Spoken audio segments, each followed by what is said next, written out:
तू यहाँ अटका हुआ है, तेरे को मालूम है वो वहाँ लटका हुआ है। तू क्या कर रहा है यहाँ पे? माइंड ब्लोइंग है।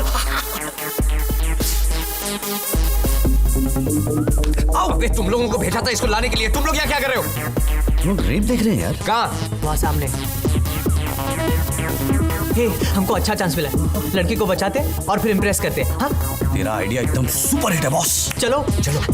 बीबी, Salman Khan is coming. Jackie Chan also. Wait.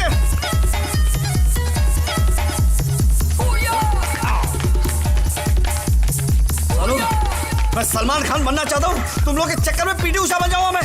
आए ओ, भागने की क्या जरूरत है? ओ ई आ, टोपी को बुलाते। ए ई ओ वॉचमैन को। ओ ई पुलिस को। अच्छा पुलिस को। ए अच्छा आइडिया यार। ए पुलिस को बुलाते। सेंस पहले हीरो आते हैं, बाद में पुलिस आती है। घंटी बजा, घंटी किधर है? घंटी। अबे मंदिर आया क्या? ओ यार, पीछे से।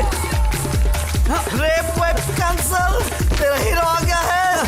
हीरो तो हिंदी फिल्म में सीधा कांच तोड़ के एंट्री करता है। मस्त आइडिया यार। कटेगा कौन? मैं।